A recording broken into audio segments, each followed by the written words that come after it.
만추엔 광개토 대왕비가 서있어 스무자 훨씬 넘는 돌비석이. 아시아의 바이킹 들어보신 적 있습니까? 아시아의 바이킹. 일본에서 아시아의 바이킹 그러면 왜구를 떠올립니다. 일본 사람들은 왜구를 아시아의 바이킹이라고 부르고 있습니다. 무슨 뜻이겠습니까? 긍정적으로 본다는 것이죠. 왜구는 단순하게 도적무리가 아니죠. 세계는 해적의 역사가 따로 있습니다. 그들은 세계사를 변화시켰습니다. 그리고 해적은 armed merchant, 즉 무장한 상인이라고도 그럽니다. 우리는 그런 얘기를 하기 주저합니다. 그런데 저는 바레인들을 아시아의 바이킹이라고 부릅니다. 저는 개인적으로 해양사를 시작한 사람이고요. 해양사에 관한 아는 동아시아의 어느 누구보다도 학술적 연구 성과가 많습니다. 그리고 바다를 항해를 매우 많이 했습니다. 현대적 기선을 타고 북해까지 왕복을 했습니다. 요트를 타고 황해를 건넜고요. 그리고 뗏목을 타고 중국의 동중국해에서 산동반도, 동중국해에서 흑산도 경유, 인천까지, 그리고 다시 동중국해에서 인천을 거쳐서 완도 청해진, 제주도, 그리고 일본 열도까지 항해를 했습니다. 이런 제가 못 해본 곳이 바로 동해입니다. 동해 뗏목 탐험을 못 해봤는데요. 왜? 그만큼 어려운 항해이기 때문에 그렇습니다. 그런데 제가 지난 시간에 말씀드렸지만 바레인들은 공식 사절만 34번 1100명에 달하는 민간인들이 갔습니다. 기록이 되지 않은 사람들이 무수히 동해를 건너서 일본 열대에 도착했을 겁니다. 그럼 이들이 바이킹이 아니겠습니까? 왜 우리는 우리 역사를 그렇게 해석하지 않죠? 당연히 저는 장보고 선단보다 더 뛰어난 능력을 가진 것이 바레인이라고 봅니다. 제가 장보고라는 이름의 책을 적어도 4권 이상 갖고 있습니다. 그럼에도 불구하고 저는 장보고로 대표되는 신라 선단보다는 오히려 바레인들의 해양활동 능력이 뛰어났다고 보는 겁니다. 즉 바레는 만주 대륙과 해양을 동시에 장악한 해륙국가라는 것이죠. 동해 굉장히 큰 바다입니다. 남북이 1700km죠. 동서가 1000km죠. 면적이 107만 평방킬로미터입니다. 한반도 넓이는 22만 평방킬로미터. 일본 열도는 37만 평방킬로미터. 동해는 107만 평방킬로미터. 물론 이 107만 평방킬로미터는 우리가 생각하는 남해도 들어가고, 그리고 무엇보다 중요한 것은 두만강 이북의 타타르해까지 포함이 된다는 겁니다. 당연히 원양 항해를 할 수밖에 없고요. 오로지 중간에 있는 울릉도와 독도만이 물표가 될 수밖에 없는 아주 고난도의 항해가 필요한 곳입니다.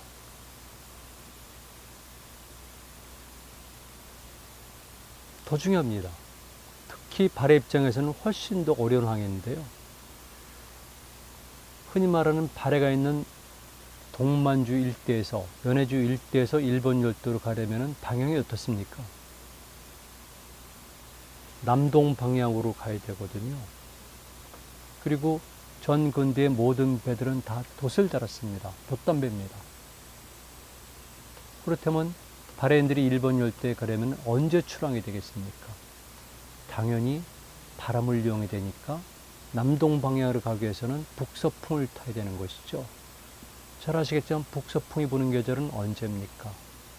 한겨울입니다.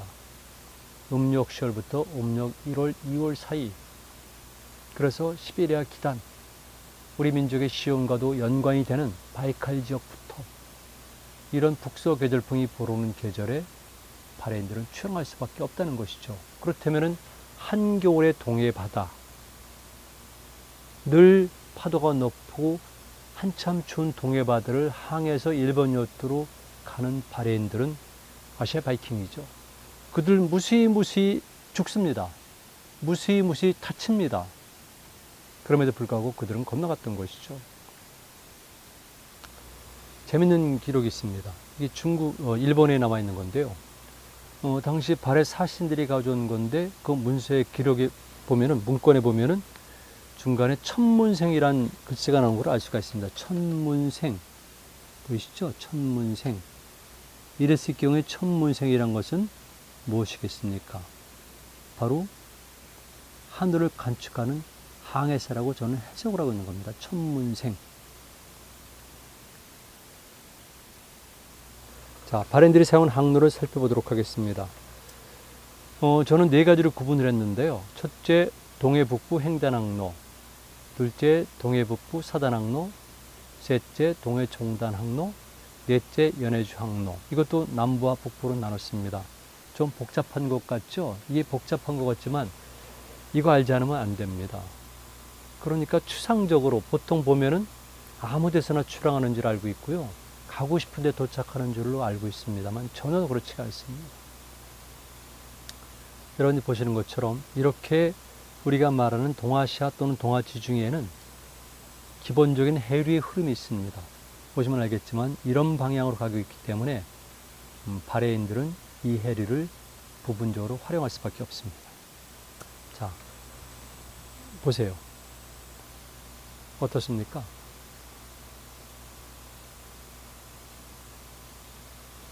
중간에 보면은 만방의 떨치소, 그리고 아마도 한국의 기계를이라고 보여집니다. 개자가 안 보이는 것이죠.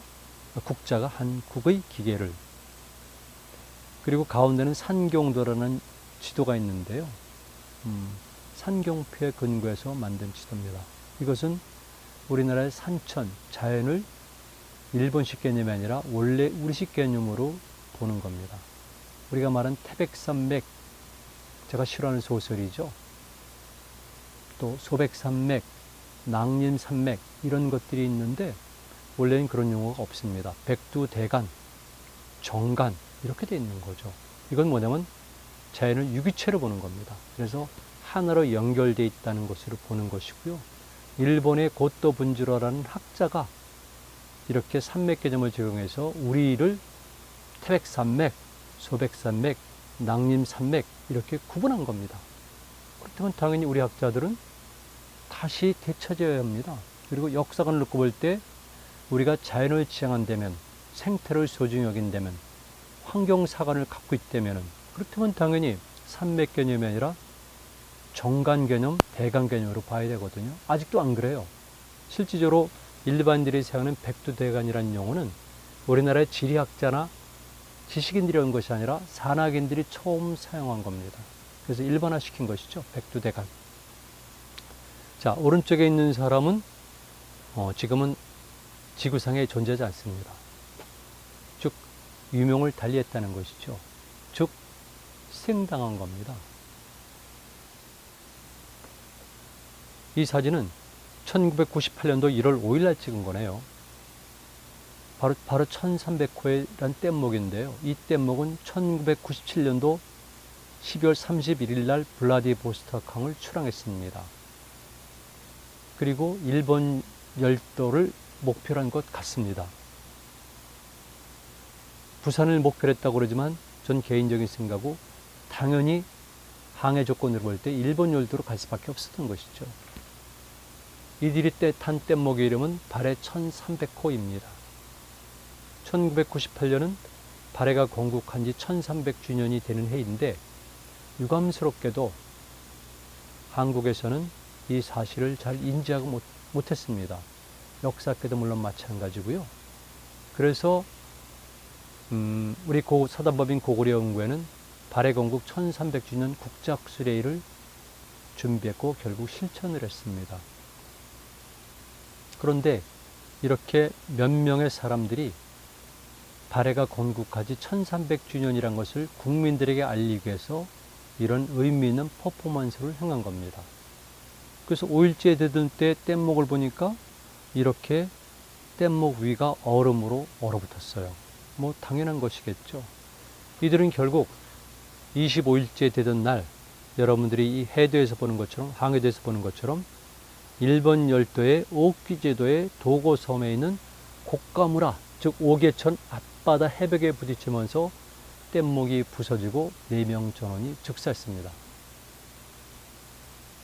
이건 무엇을 말합니까? 이들의 행위 자체가 굉장히 의미 있고 고귀하다는 것도 있고요. 또 한 가지는 바레인들의 항로가 이랬었구나. 그리고 이들 바레 1300호와 마찬가지로 바레인들도 엄청나게 역경을 겪어가면서 동해를 건넜고 일부는 희생을 당했구나. 이걸 알 수가 있는 것이죠. 그렇다면 우리는, 특히 우리 역사학자들은 이 바레 1300호를 어떻게 대하겠습니까? 그리고 이들이 규명해낸 바레 항로는 우리는 활용이 되지 않을까요?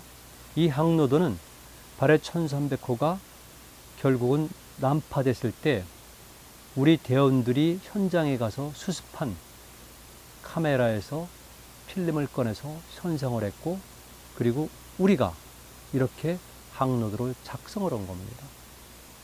특히 이들은 개인적으로 저와 특별한 관계에 있었기 때문에 저로서는 여러 가지 의미 있는 일을 할 수밖에 없었던 것이죠. 그래서 즉시 제가 쓴 논문이 바레 해활동이라는 논문이고요. 그리고 저는 우리나라의 많은 역사학자들이, 바레사 전공자들이 제가 쓴 논문도 그렇지만 이 바레 1300호의 행위와 그리고 제가 만든 이 항해도를 활용하길 바랬습니다. 당연한 것이죠. 그런데 여러분들이 지금 검색해 보세요. 이 항로도를 활용한 학자들이 있는지, 특히 바레사 전공자들에게 물어보세요. 바레 1300호에 대해서 어떻게 생각하고 이들이 한 바레 항로에 관해서는 어떻게 활용하고 있는가 하고, 그 대신에 그들이 사용한 다른 자료들을 비교해 보세요. 아마 적지 않은 사람들은 분노를 느낄 겁니다. 이게 바로 바레 1300호입니다. 자, 제가 만든 바레 항로도입니다. 서쪽으로는 우리가 말한 서해를 통해서 압록강학을 거쳐서 산동바다의 등주, 그리고 남쪽으로 내려가면서 지금 제가 끝을 내질 않았는데요. 기록이 애매해서 그렇습니다. 기록이 애매해서 그런데 지금 우리가 말하는 통일신라 시대 때 제가 뗏목으로 3번이나 출항한 절강성 주산군도의 포터도가 있는데요. 이 지역에서 바레인들이 출항했다는 기록이 있습니다. 그래서 이 바레인들을 어떻게 볼 것인가는 좀 애매합니다. 그리고 바레가 멸망 후에 50여 년간 존속했던 종안국일 수도 있는데요. 확실히 불확실하기 때문에 제가 이런 도표를 그렸습니다만은 기본적으로 서쪽에서 이렇게 활동을 했고요. 동쪽도 이렇게 활동을 했습니다. 여러분들이 보시는 것처럼 흔히 말하는 좁은 의미의 동해에 있는 항로도들은 제가 사료에 근거하고 해양 조건을 고려하고 그 다음에 양지역에 있는 유적과 유물을 고려해서 작성한 것입니다. 그리고 다만 그 외에 있는 삿포로라든가 이 홋카이도 그리고 사할린 항로도는 제가 학자로서 추론하는 것인데요. 저는 해양사학자로서 또는 항해자로서 너무나 당연한 것이라고 봅니다. 여러분들이 보시는 것처럼 동해항로는 매우 어렵습니다. 한겨울에 북서풍을 타고 원양 항해를 해야 되고요. 그 다음에 홋카이도라든가 아니면 사할린까지의 항로는 흔히 말하는 늦봄부터 초여름 사이에 남서 계절풍을 타고 양쪽을 바라보는 근해 항해를 겸하면서 갈 수 있는 아주 쉬운 항해입니다. 그런데 이미 4000년 전부터 연해주 지역과 사할린 지역, 연해주 지역과 홋카이도 지역 간에는 인간의 교류가 있었다는 주장을 러시아 학자들, 중국 학자들, 일본 학자들이 하고 있습니다. 그렇다면 당연히 우리도 마찬가지고 특히 바레 시대에는 너무나 당연한 것이고 이 동해를 원양항해할 정도의 바레인들의 항해 능력, 즉 항해술과 조선술이라면 홋카이도 지역과 사할린 지역은 여반장 쉽게 갈 수가 있는 것이죠. 다만 그 지역에서 바레와 연관된 유적과 유물을 우리가 못 찾은 것뿐입니다. 그런데 재미있는 것은 여러분 삿포로 보이시죠? 지금 홋카이도 옆에 삿포로라는 곳이 있는데요. 삿포로의 외양이 바로 오타루입니다. 오타루는 조금 나이 든 분들은 기억하시겠지만 바로 러브레터라는 영화의 무대입니다. 오겐키 데스카라는 그런 외침이 있죠. 마지막에 여자 주인공이 오겐키 데스카 이러는데 거기에 바로 오타루입니다. 오타루는 지금 관광지가 되고 있기 때문에 한국의 젊은 남자들이 굉장히 많이 가고 있습니다. 그리고 운하도 시인데도 불구하고 아주 예쁩니다. 그런데 이 오타루 근처에서는 바로 발해 이전의 고구려와 연관된 물건들이 발견이 됐습니다. 그리고 그 이후에 여진계 유물들도 발견이 됐습니다. 그렇다면 당연히 그 중간에 발해계 유물들도 발견이 될 수가 있는 것이고요. 여기서 그런 것들이 발견될 경우에 아니면 지방사례라든가 뭔가를 통해 가지고 발해 흔적이 발견될 경우에 발해 행활동 범위는 오늘날의 타타르해협까지도 확장이 될 수가 있다는 겁니다. 일단 저는 연역적으로 가능성 염두에 두고 이런 해도 항로도를 만들었습니다. 자, 보시는 대로 출항하는 곳에 따라서 도착하는 항구가 다른 겁니다. 발해인들은 정말 힘든 항해를 했죠. 자, 여러분 보십시오. 이것이 바로 흔히 말하는 타타르 스트레이트입니다. 타타르 스트레이트. 중국 지대는 달단 해협, 일본은 마미야 해협으로 부르는 것인데요. 여기가 연해주 남부에서 북부 사이, 그리고 혼슈 북부, 홋카이도, 그리고 사할린 사이의 바다입니다. 이 바다도 우리가 활동했던 바다라고 저는 확신을 합니다. 참 할 말이 많은데 제가 말을 잘 못하고 있습니다. 자, 제가 다시 계산한 건데요. 저는 항해자 입장에서 항해할 때 시인거리를 계산하는 그런 습관이 있습니다. 그걸 그대로 적용한 건데 여러 차례 걸쳐서 만든 걸 종합해서 제가 이 그림을 만들었습니다. 이것은 바다에서 얼만큼 멀리까지 떨어져서 항해해도 육지를 볼 수 있는가를 계산한 건데요. 이걸 보게 되면은 울릉도와 독도, 그 다음에 동해안의 여러 그 해역들이 나타나고요. 일본 열도도 나타납니다. 그리고 또 한 가지가 바로 이 지역인데요. 제가 조금 전에 말씀드렸지만 역시 타타르 스트레이트는 양쪽을 보면서 갈 수가 있습니다. 그래서 여러분들은 이 해도를 볼 경우에 발해인들은 바로 이렇게 갈 수가 있구나, 이걸 확인할 수가 있습니다.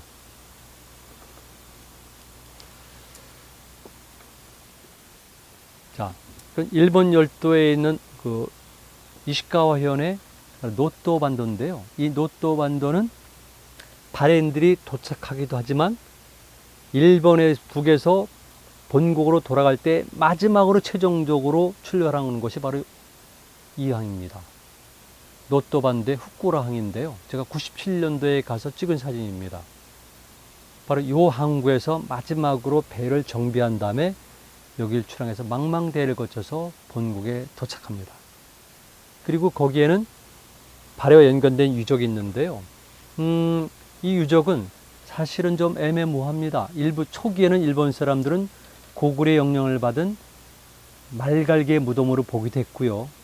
일본 사람들은 고구려의 유적으로 보기도 하는데 기본적으로 고구려 유물입니다. 왜 그러냐면은 이렇게 암수로 구분되듯이 두 개의 고분이 한꺼번에 무덤방이 같이 있지만은 이 무덤방 내부를 보게 되면은 여기에는 바로 고구려의 전형적인 후기의 전형적 고분 양식인 말각 조정 양식, 즉 우리말로 하게 되면 모주림 양식이라고 해서 이렇게 모를 줄여가면서 위로 올라가는 전형적인 고구려의 무덤 양식으로 되어 있다는 겁니다. 그런 의미에서 볼 때 이 노또반도에 있는 이 고분은 고구려 또는 발해에 연관이 되어 있다 볼 수가 있습니다. 당연히 고구려인일 수도 있죠.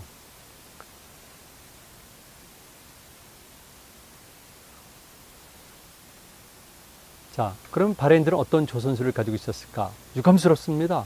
발해배는 하나도 흔적이 남아있지 않습니다.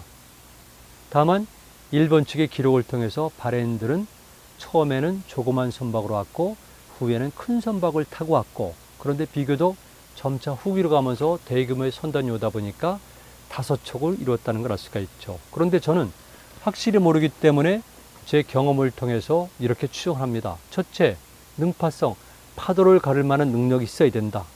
그 다음에 겨울에는 한쪽에서 오는 북서 계절풍을 타야 된다. 그럴 경우에는 당연히 배는 단단하고 튼튼해야 되고 넓은 배보다는 좁고 길어야 된다는 것이죠. 그리고 당연히 돛을 세워야 되는데 돛은 신라배와는 달리 이렇게 바이킹들처럼 사각돛을 사용했을 가능성이 큽니다. 그러다 보니까 내구력이 좋고 튼튼한 것이 돼야 되고, 그 다음에 예를 들면 강해야 되고, 그 다음에 나무들은 당연히 침엽수를 사용했기 때문에 단단했겠죠. 그리고 평주선이 돼서는 안 됩니다. 홀수가 깊어야지 돛이 쓰고 돛바람 힘이 강할 때 그것을 운용할 수가 있거든요. 그런 의미에서 볼 때 저는 이런 근거를 가지고 발해선을 제가 추정을 했습니다. 이것은 확실한 건 아니지만은 당시 다큐멘터리를 만들 때 찍은 사진인데요. 연해주 쪽 해안에서 발견된 돌탓입니다. 그런데 그 지역 사람들은 발해닷이라고 주장을 하기 때문에 제가 여러분들이 보여드리는 건데, 닷이란 것은 아시다시피 여기다가 끈을 묶어서 정박할 때 바다에 들이는 것을 말합니다. 이렇게 큰 돌닷을 사용했다는 것은 배가 크다는 겁니다. 자, 이것이 바로 유명한 야일 아보기입니다. 야일 아보기는 바로 발해를 쓰러뜨린 사람이고요. 그리고 요 나라를 건국한 사람입니다. 뛰어난 명장이죠. 그리고 야일 아보기의 무덤입니다. 발해는 멸망했습니다. 발해가 멸망할 때 발해의 대인선과 왕비는 끌려갔습니다. 오로치 아리지 이런 명칭으로 불렸는데요. 그것은 당시 거란족 군사들이 이끄는 말의 이름이었다고 합니다. 그러니까 발해는 멸망했고 발해 인군과 발해 왕비는 그들이 타는 말의 이름으로 불렸다는 것이 바로 발해의 멸망이 가진 의미입니다. 국가는 언제든지 붕괴되고 멸망할 수 있습니다. 우리는 지금 한 번도 멸망하지 않은 상태에서 30년, 40년, 60년, 80년을 살고 있습니다. 그러나 역사라는 관점에서 보면은 집단은 언제든지 흥망성쇠를 되풀이할 수 있습니다. 지금 한국 어떻게 되겠습니까? 발해의 멸망을 우리는 교훈으로 삼아야 됩니다. 5,000년을 말하고 있어